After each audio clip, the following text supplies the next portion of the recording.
As much as I believe it's important to know how to stand alone, I know that could not have made it anywhere in life by myself. I need people. And my friends are my support system. One particular friend, Lakita Caldwell, an absolute angel. She has helped to guide me through her generosity. And when it comes time to make decisions, sometimes I can be very black and white, and I don't necessarily take risks. Lakita is all about fun and go big or go home. And so she's that one that will say, are you sure that's all you want to do? And I think that's what's important. Having friends that will push you to be your best self and who will also help you get past fear and whatever obstacles you put in your own way, because then you show up differently. You're a better employee, you're a better neighbor, you're a better friend, and life lands where it's supposed to in that point. I have lived in Milwaukee for 8 years now. And when I first moved here, it was different. It was very different for me. Being an African American woman, you're very much aware of racist beliefs. You're aware of systems that may or may not be set up for your benefit. But Milwaukee was much more verbal than anywhere else I've lived about that. My color, my ethnicity became one of the first three things that was always prevalent in conversation. And in my first month, I was complimented so many times on how articulate I was. I didn't know what that meant. I am American. I speak English. I've mastered my native tongue. Thank you.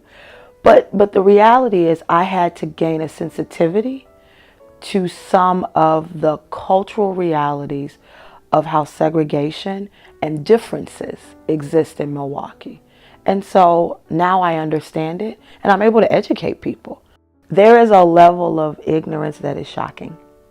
And I no longer take offense. I actually see it as an opportunity to educate either them or those who are following them, because a person's belief, they are their beliefs. I don't have to agree with them, but I also need to understand that my experiences are not theirs. So the path that led them there, I may never, ever understand. Living in Milwaukee, I have been keenly aware of what I would consider systemic racism. So I have not experienced where anyone called me out of my name or to my face anyone was derogatory. I have, however, participated in conversations where decisions are being made, and as the discussion is happening, people are revealing that they have biases, and those biases tend to be limiting one group or another. Because of their ethnicity, they can only do this. Because of their socioeconomic status, they would never understand. And that was eye-opening for me. That's very concerning, because if the decision makers are basing their decisions solely upon that one thing, and it's one size fit all, how will we ever get past this? How will we ever allow innovation to flourish? How will we allow differences to be something to be celebrated as opposed to a reason to separate us? And that's my biggest concern for Milwaukee. I have had the privilege of working for the National Boys and Girls Club movement for 20 years.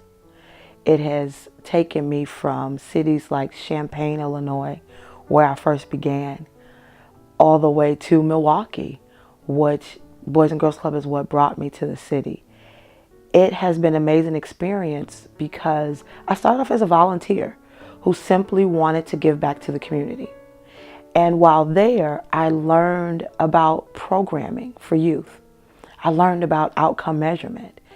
And I realized that I had been blessed to have an experience that was going to change my life, and more importantly, align with my purpose for the rest of the world.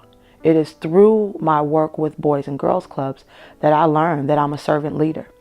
I learned that I was placed here to help others be their best selves, be it the child, their family or a staff person that I'm working with.